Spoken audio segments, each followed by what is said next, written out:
Good evening. Please take your seats. The program will start shortly.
Good evening. Please welcome the Acting Librarian of Congress, Robert R. Newlen.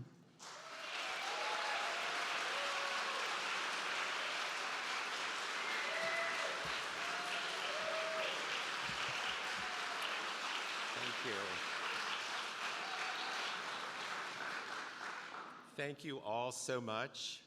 It's the 25th National Book Festival, and the acting librarian feels like acting up.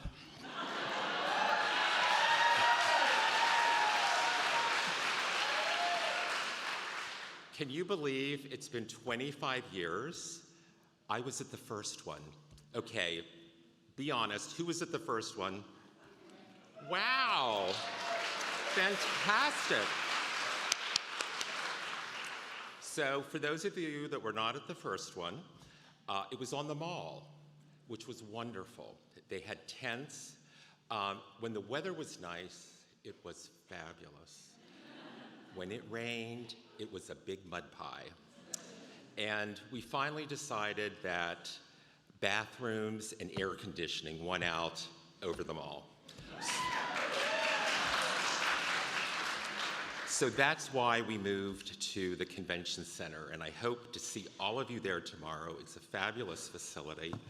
Our staff has been planning for months and months and months, literally since the last one was over. And you probably know that this year the festival is appropriately called Uniting Book Lovers for 25 years. The National Book Festival remains the preeminent literary event in the nation. As the largest library in the world, take that, British Library, we have a special opportunity to champion reading and literacy. This weekend, we welcome an acclaimed group of authors to our nation's capital to celebrate the importance of books in our lives. We're excited to be with you and the tens of thousands of book lovers who will join us in person and those who will participate virtually. For 25 years, the Book Festival has gathered lovers of reading and the authors who inspire them for a day of conversations and discovery. Festival goers will learn about the hidden gems, historic treasures, and innovative work happening at the nation's library. They'll also participate in a range of interactive, family-friendly activities, take a literary trip around the country by visiting the Roadmap to Reading. Are any of our Roadmap to Reading folks here tonight? Oh. They are a fabulous group. I hope you'll stop by and see them tomorrow at the Roadmap to Reading. And when I was with them this afternoon, the Georgia contingent gave me a pin, and it says, "Reading is peachy." So thank you very much. They're just a really great crowd. Tomorrow at the festival, we'll hear from more than 85 distinguished writers for readers of all ages. And this evening, we're going to be treated to presentations from 5 of our renowned authors. Assembled in this auditorium tonight is an extraordinary gathering of talent. But before we begin, we have many to thank. First and foremost, the United States Congress, the library's chief benefactor since it was established in 1800. No library in history has enjoyed such long-lasting and generous support.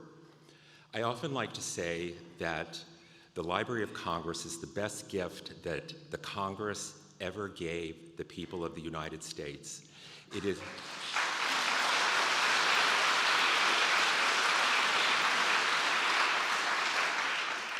It is our cultural patrimony, and there's no other institution on earth that has the creative output of the American people like the Library of Congress.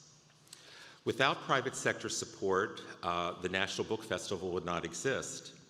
Our most generous supporter is festival co-chairman David M. Rubenstein.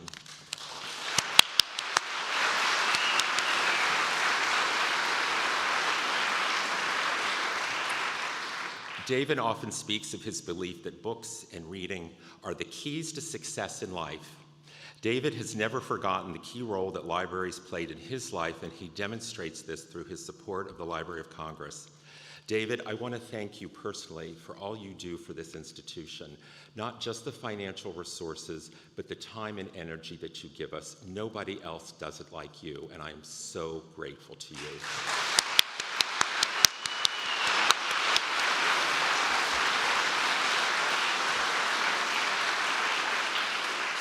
So please join me in welcoming our festival co-chair and the chairman of the library's James Madison Council, David M. Rubenstein.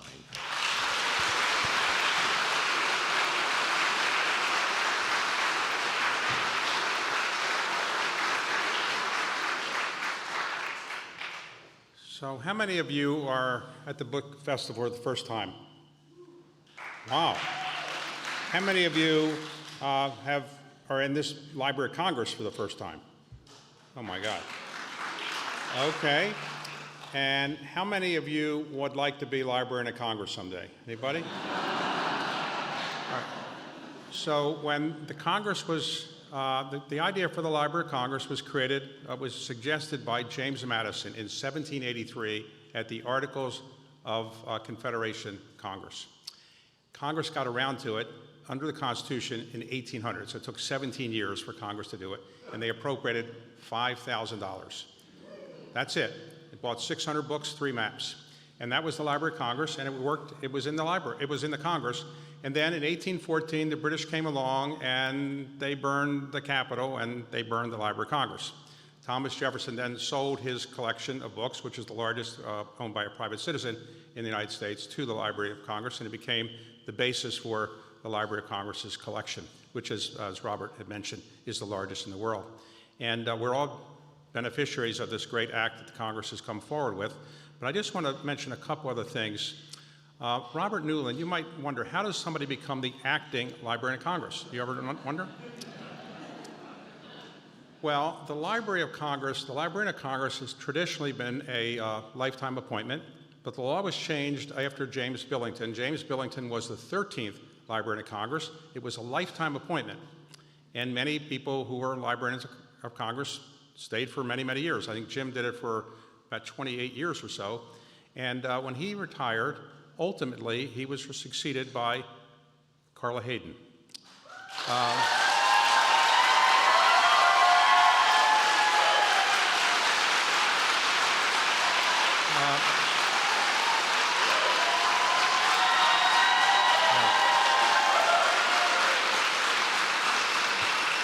Carla Hayden was an unusual choice to be the 14th Librarian of Congress because she was a woman. There had never been a female Librarian of Congress. She was black. There had never been a black person who had been Librarian of Congress, and she was a librarian. There hadn't been that many librarians either, so she did a spectacular job. And for 9 years, I was on this stage with her, and she supported the National Book Festival relentlessly. And I'm sorry that she isn't here tonight. I'm sorry she's not able to complete her 10-year term, but we have to move forward. And I think one of the best decisions she made was this. There was a man who joined the Library of Congress in 1975. And he was trained in the arts and trained in library sciences, and he joined the Library of Congress, and he was here for about 47 years before he retired. And then when he retired, there was an opening, and we needed somebody to head up the Congressional Research Service, and Carla Hayden asked Robert to come back, and he did. He came back, and he did a great job at the Congressional Research Service, which answers questions for members of Congress, and then later she asked him to serve as the Deputy Librarian of Congress, and he did. And so when she was forced to leave, the library was fortunate to have Robert, and he's done a great job because it hasn't been that easy to be the acting Librarian of Congress in this situation. Without going through details, it's been very, very difficult, and Robert has done a great job standing up for the library, standing up for all the employees, about 3,300 employees, and making certain that the Library of Congress continues to serve its mission. So, Robert, thank you for what you've done.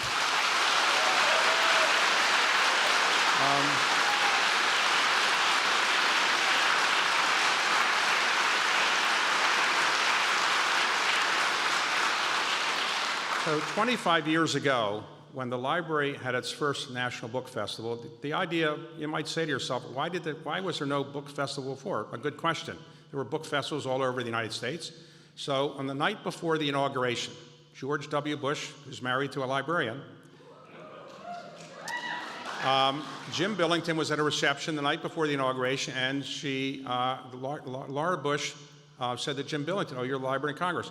Do you have a National Book Festival here?" And he said, "We will." And so in September that year, the National Book Festival had its first session on the mall, as you heard. And sadly, just a couple of days later, we went through 9/11. But the National Book Festival has thrived and prospered, and it's thrived and prospered because people love to read books. And it's an incredible thing that all of us are blessed with, which is the ability to read.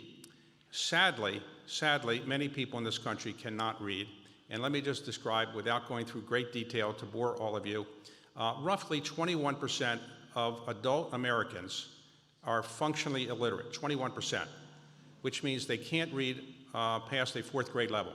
Fourth grade level. About half of adult Americans can only read at a sixth grade level. Now that's not considered functionally illiterate, but think about this, if you could only read at sixth grade level, how much success would you have in life?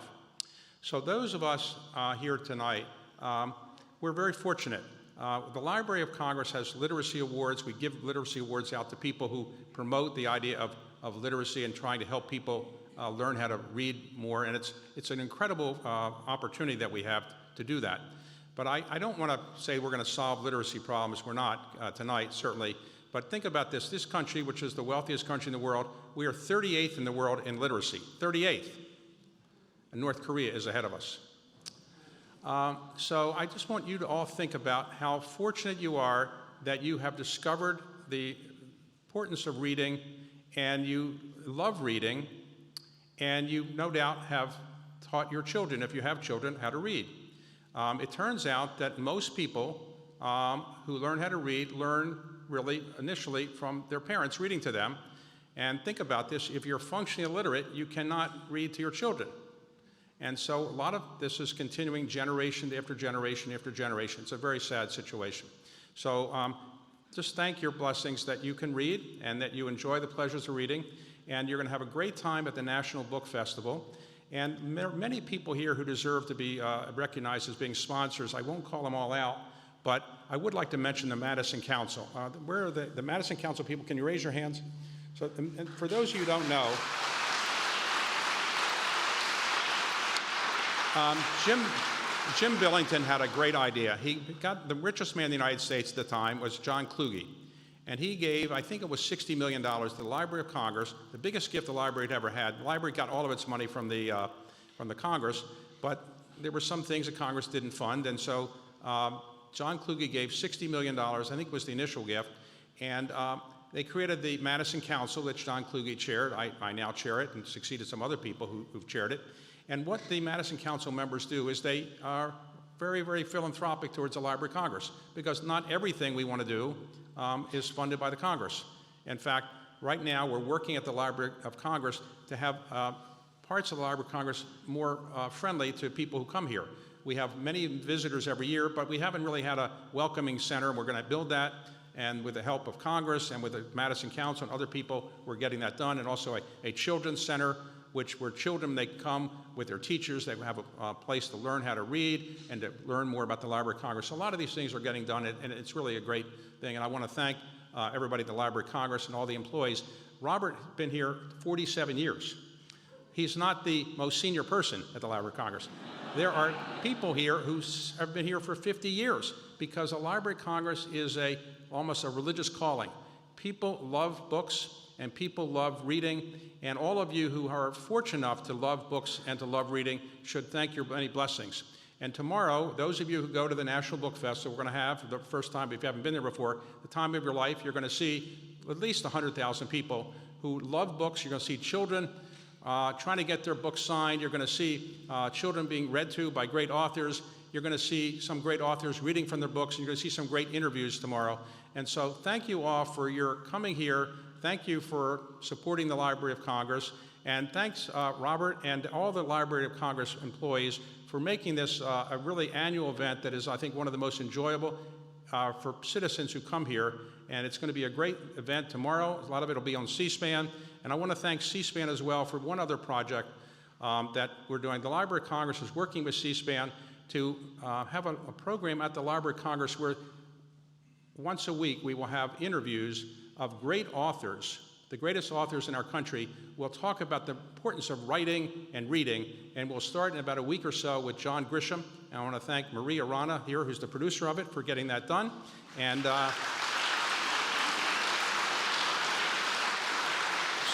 so, thank you all, and now on with the show.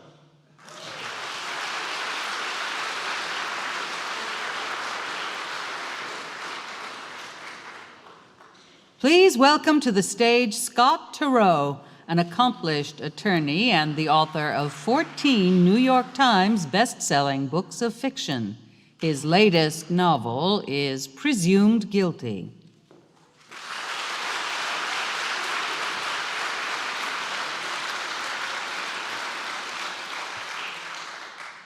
In 1987, I boarded a rocket ship that took me to locales that I'd never even dreamed of going to.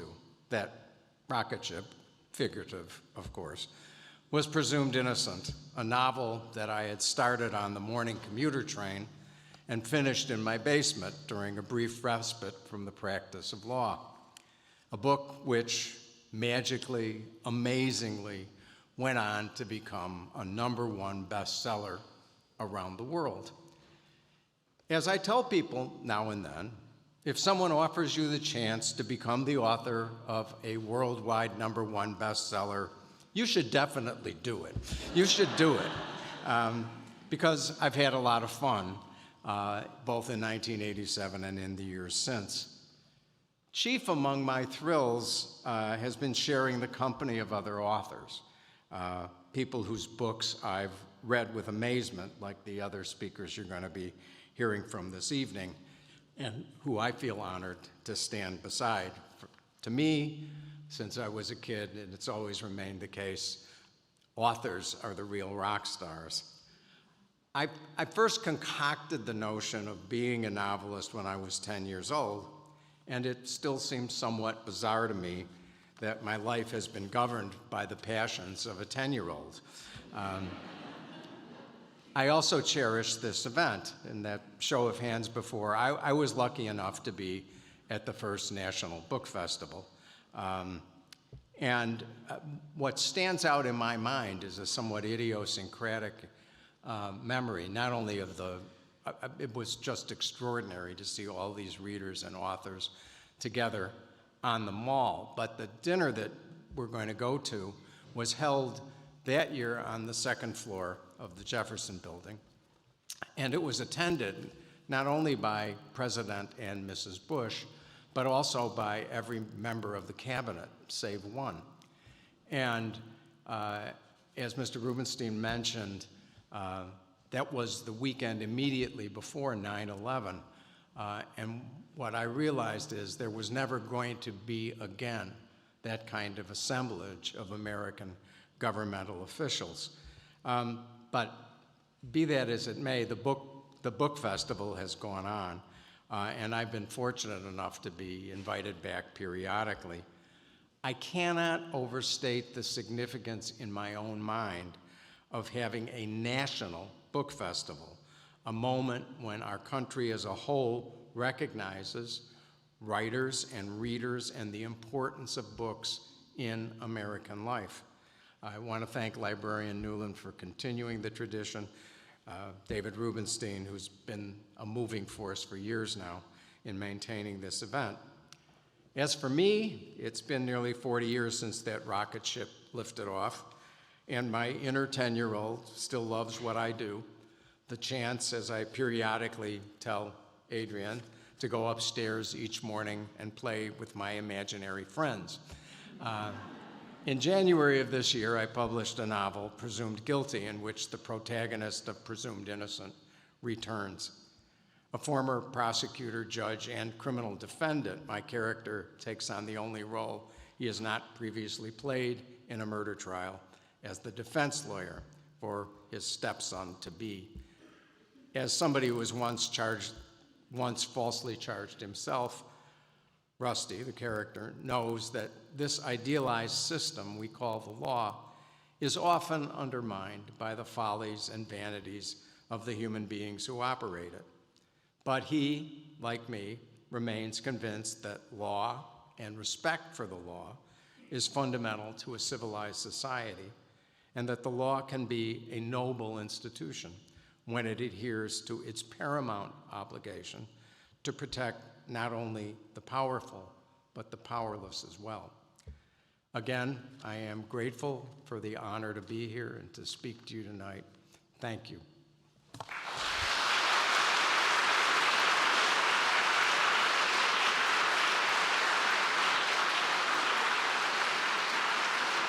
Chimamanda Ngozi Adichie is an award-winning author whose work has been translated into more than 55 languages.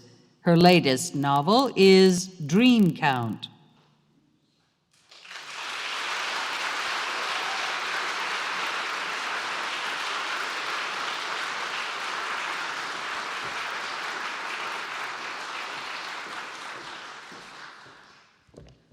Good evening.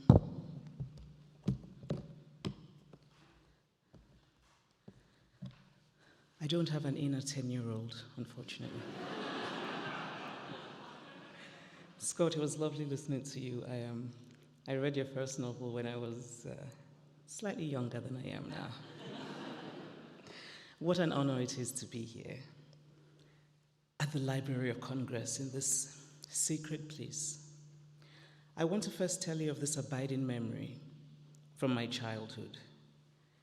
I was sitting in the back seat of my mother's car as we drove down the sloping road that led from the quiet University of Nigeria campus where we lived to the gentle chaos of the market. I was looking out of the window, and suddenly I felt an intense pang of melancholy, because what I saw through the window as we drove were stories, so many stories waiting to be told, and I knew that I would not be able to tell them all. Writing is my vocation. I'm grateful to be part of this utterly necessary tradition of storytelling. But I could not be a writer without also being a reader. All art forms explore the beautiful strangeness of being a human being, but literature does it with the most intimacy because it takes us inside. We become characters, we become alive in bodies not our own.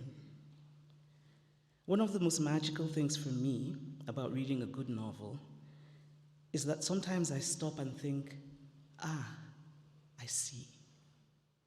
Literature gives me new eyes.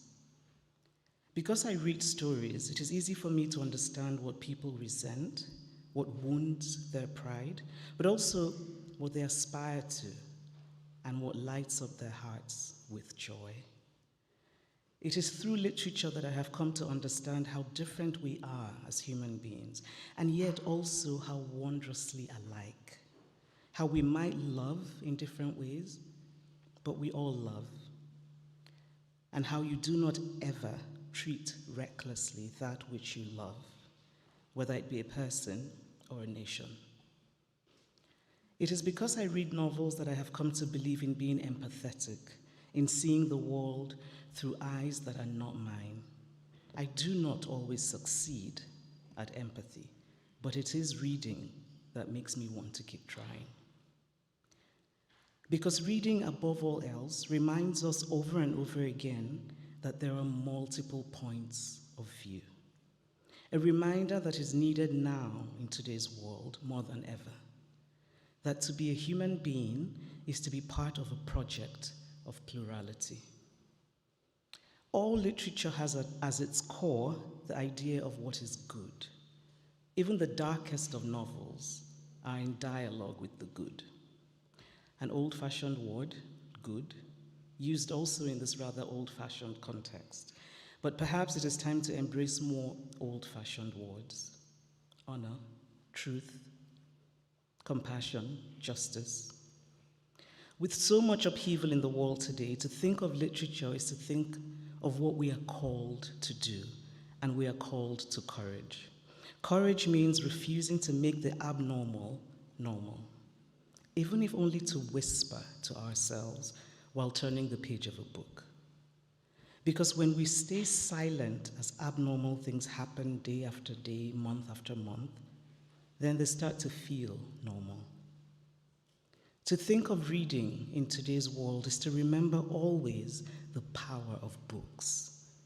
The banning of books speaks to the power of books. You do not ban a thing which does not have power. Free people, indeed, read freely. To be denied of the ability to read what you want to read is also to be denied some branches of your tree of dreams. because reading teaches us how to dream. By dreaming, I don't mean a passive act, but an active act of the imagination, where we marshal our moral courage and actively imagine the world we want to live in. How should it be? What should it be? What is the greatest good? What do we value? There are remarkable Americans who have lived this tradition of humane ideals and intellectual curiosity, and one of them is Carla Hayden.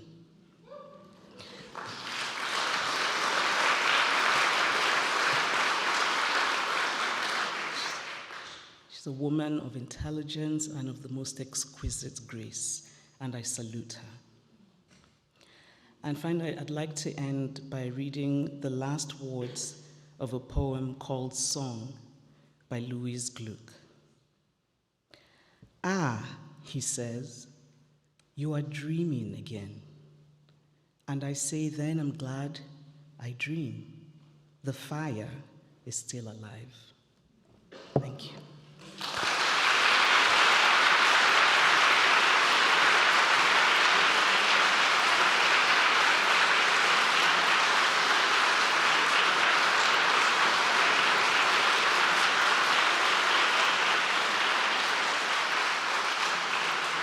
Please welcome to the stage best-selling and award-winning author John Green. John's latest book is Everything is Tuberculosis, the history and persistence of our deadliest infection. I'd like you to imagine, if you could for a moment, what it would be like for you to go after that.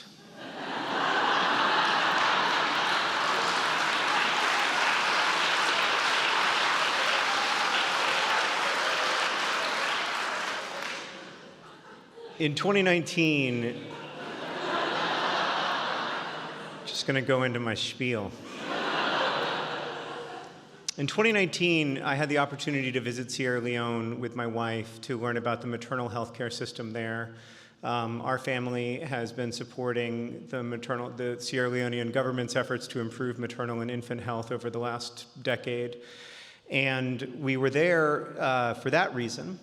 But on the last day that we were there, some of the doctors we were traveling with, including the great Sierra Leonean physician Dr. Byler Berry, asked if we could visit a tuberculosis hospital in order to consult on some cases. And I was like, is tuberculosis still a thing? That was my initial response. It turns out that not only is tuberculosis still a thing, it's the deadliest infectious disease in the world. It kills over 1 million people every year. It's responsible for 1 in 7 deaths of humans in history. And in the last 200 years alone, it's killed over 1 billion people, including my great-uncle, Stokes Goodrich, who died of tuberculosis in a sanatorium in Asheville, North Carolina in 1930. But I didn't know any of that. All I knew is that we were on our way to the airport, and now we were going to not go to the airport, which was a little frustrating for me. When we got to this hospital, I was immediately literally grabbed by the shirt by a young child named Henry. And Henry is also my son's name, and this young boy looked to be about the same age as my son, who was 9 at the time. And Henry took me all around the hospital. He took me to the wards where patients were lying, often with their hands on their elbows as a way to try to get more air into their lungs. He took me to the kitchens where everybody rubbed his head and gave him high fives. He took me all around the hospital, took me to the labs, and then eventually we made our way back to the doctors. And I said, "Whose kid is that? Is that one of y'all's kids?" And they said, "No, he's a patient." And it turned out that Henry wasn't 9 years old, he was 17. And he'd been living in the hospital for over a year receiving treatment for drug-resistant tuberculosis. During the course of his treatment, Henry would take over 20,000 pills to be cured of tuberculosis, a disease that we have known how to cure since 1958. This is a disease that no one should be dying of, a disease that no one should have to take 20,000 pills in order to get better. And yet, for Henry and for millions of people like him, it isn't that disease. And what does that say about the social order? What does that say about the world we share? And I came home wondering, what does it say about my own ignorance, that I had no idea that people like Henry, to Chimamanda's point, one of the great things about reading is the gift of empathy, the ability to inhabit another character, to live inside of another life, to be someone other than yourself for a moment, to escape what I call the skin-encased bacterial colony of oneself. And that is a magical, magical thing that reading gives us through its incredible intimacy. And yet I wasn't able to imagine Henry's life with any clarity because of my own ignorance, because I hadn't been listening to voices like his and others like him. And so I came home obsessed with tuberculosis and wanting to understand how I could change my own understanding of the universe. And that eventually became a book called Everything is Tuberculosis, which makes the argument that essentially everything is tuberculosis, from our history to our geography, from our histories of colonial extraction, from the world that we now inhabit. Everything is embodied by this disease that we've known how to cure since the 1950s and still let over 1 million people die of every year. And so that's why I guess I've been invited here today. I'm very grateful to have been invited. And it is really a magical thing to be here with so many authors I admire so much, and to be here with all of you, because I really do believe that reading is the great gift of a human life, that the ability to ingest and share stories is kind of what we're here to do. It's one of the first things we ever did, and one of the greatest gifts that we give ourselves and each other. So thank you so much for having me.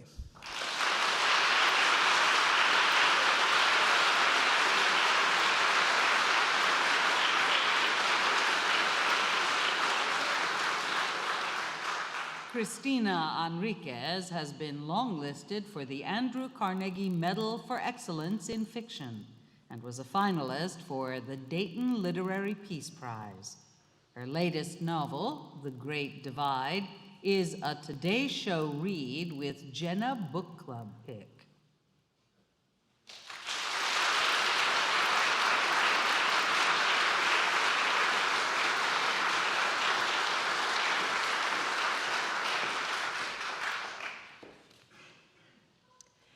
In 1904, the United States officially started building what would come to be known as the greatest engineering feat in the world.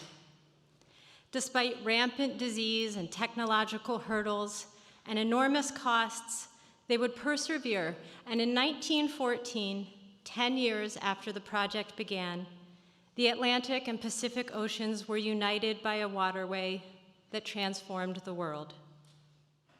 That's the story of the Panama Canal, or at least that's the story as it's usually told. The problem with that story is that it leaves so many people out. People came from all over the world to help build the canal, and yet we rarely hear about the tens of thousands of laborers from throughout the Caribbean who day after day stood knee-deep in mud, swinging pickaxes as they cut through the mountains. We don't hear about the women who cooked food for the workforce and did laundry and nursed the infirm. Nor do we hear about Panamanians, many of whom were displaced from their homes by an endeavor that split their country in two. I wanted to tell a different story, one that wrote these people in. My father is from Panama, and every summer my family and I went there to visit. I have memories of helping my grandmother hang the laundry and watching the roosters in the backyard and sitting on the front patio drinking warm strawberry soda in the sun. My parents would take my brother and sister and I on outings, and one of the places they frequently took us was to the Panama Canal. This was before the canal was a tourist destination, when it was still a US military base, and we would go through a checkpoint to get to the concrete platforms that ran alongside the locks. And in the blistering heat, we would watch as ships very slowly inched their way through. As a kid, I found these excursions boring, but as an adult, I became fascinated by the canal, and eventually I decided I wanted to write a novel about it.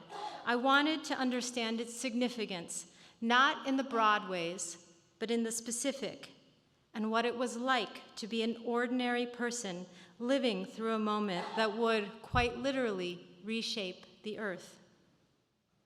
I spent the next 5 years researching, and at every step along the way, libraries were instrumental. I went to Panama and worked with a librarian who helped me access rare artifacts like commissary booklets and ID tags and vintage maps. Online, I plumbed the treasure trove that is the University of Florida digital collections with its postcards and newspapers and oral histories relating to both Panama and the canal. Back at home, I was constantly pestering my local librarians for source material, everything from the lyrics to work songs, to illustrations of fishing equipment, to manuals about sugarcane. They got me everything I needed and more. There's a reason that in the acknowledgments, I call them my heroes. And here, in fact, right here where we are, the Library of Congress houses no fewer than 12,700 items about the Panama Canal. That's 18.4 linear feet of shelf space, in case you were wondering. But of all the small details I was able to uncover and weave into a novel, it was notable what I wasn't able to find, what either had never been recorded in the first place or else had been erased. The voices of everyday Panamanians, maps of entire regions, obituaries, photographs, street names, all of it lost to us now. Sometimes when people ask me what I want them to take away from my novel, it's this: the way we tell history is important. The way we document and hold the truth up to the light. The way we decide what gets captured and what doesn't. The best way I know to honor the past is by telling it all, by telling the fullest, most complete stories we can, not by writing people and events and experiences out, but by writing them in.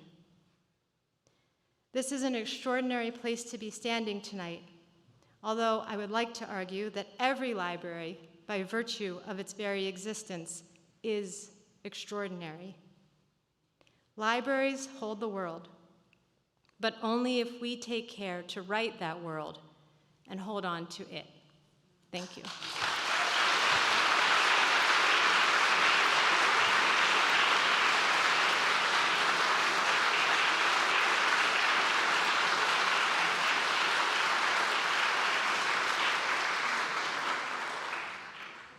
Please welcome to the stage 2025-2026 National Ambassador for Young People's Literature, Mac Barnett.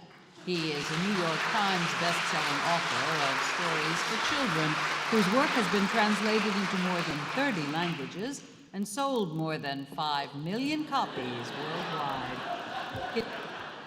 That's right. Hi, everybody. All right, it's the kids' book guy. Here we go. So every ambassador is asked to choose a specific focus for their term, and my focus is on the picture book. We also have to have a slogan. Mine is, Behold, the picture book. Thanks so much. I love picture books. 32 pages or so of text and art written for some of our youngest readers, usually read aloud to those readers because those readers can't read.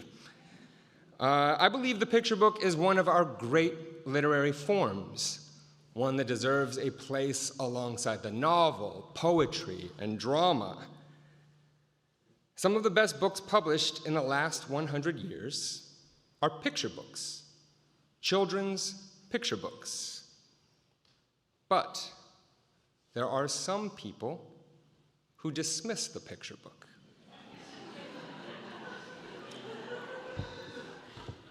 I don't want to alarm you,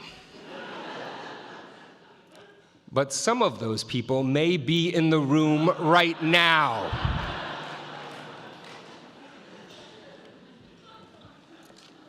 They think picture books are simply cute, or sweet, or simple, or silly, shallow, or even kind of stupid.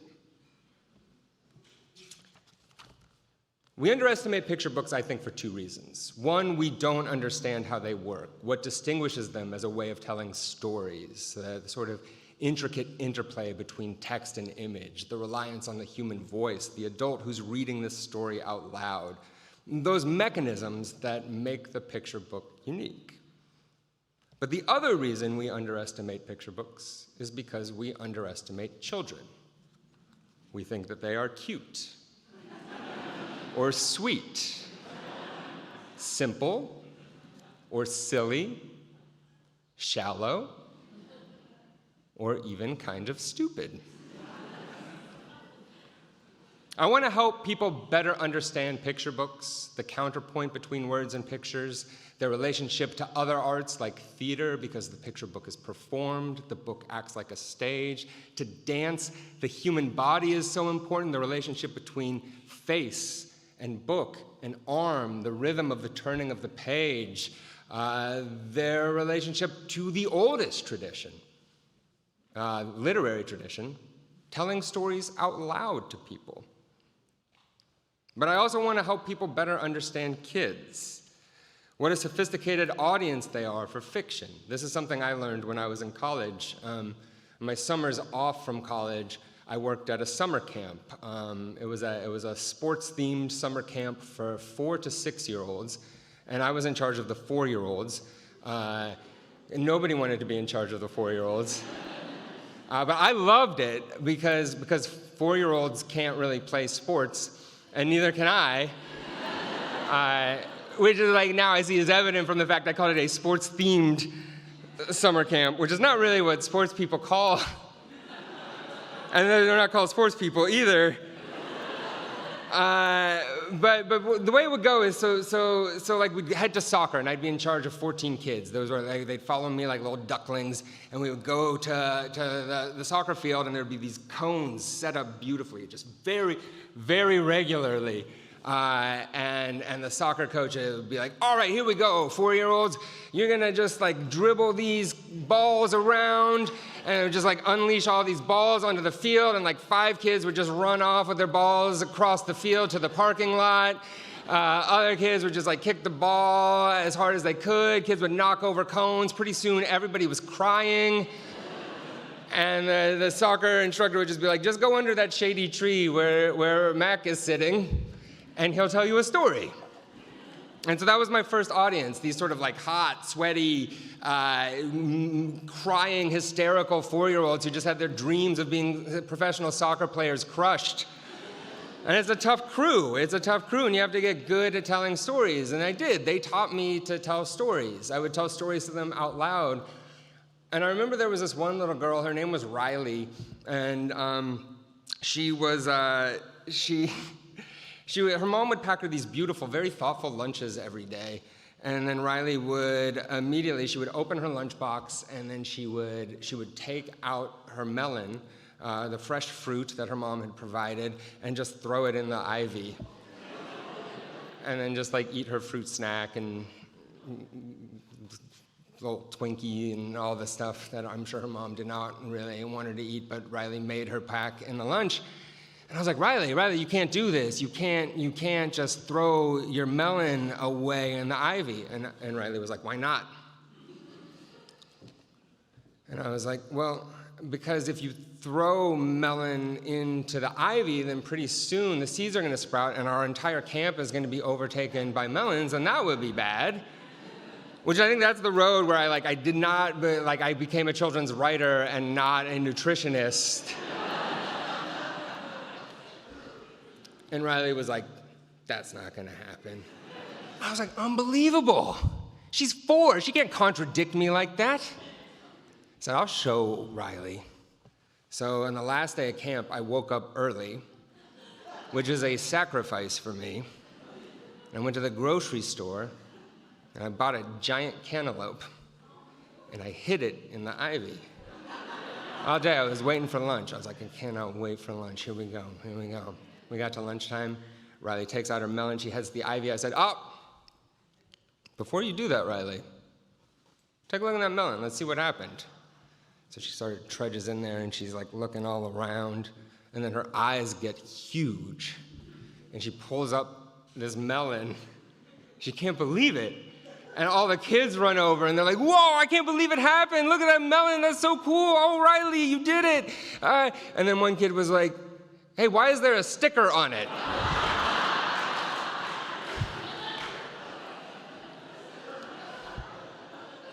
And I was like, this is also why I tell you to throw your fruit stickers in the trash, because when you throw them in the ivy, it ruins nature. And they're like, oh, okay, that's a good point. That's true, that's true. And the whole rest of the day, to soccer and all the other things, Riley took this giant melon that was bigger than her own head. She took it with her everywhere. She loved this melon. She was so proud.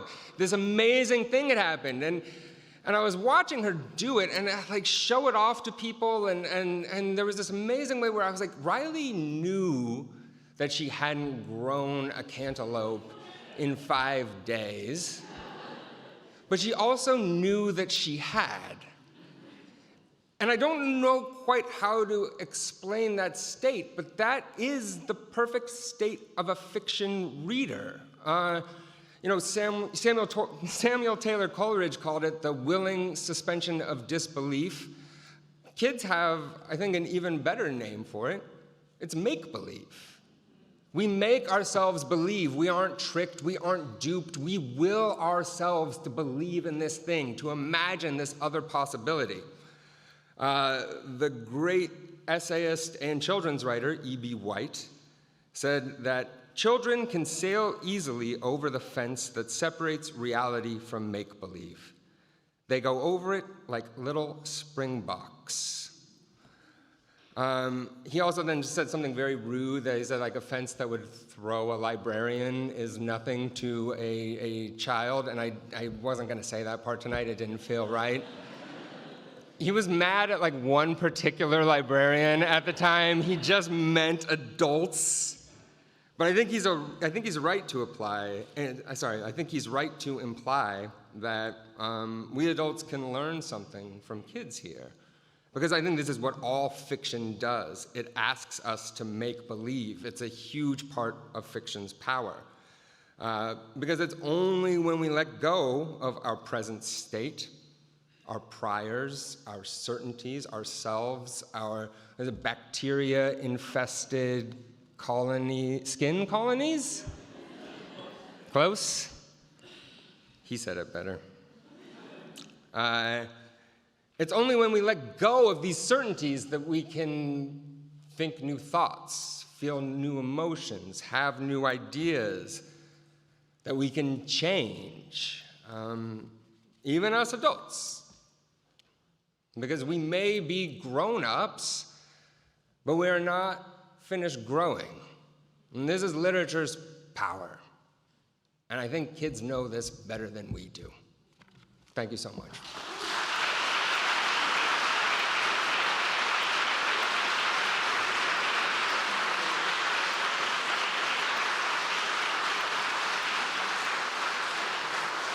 Once again, the acting Librarian of Congress, Robert R. Newlen.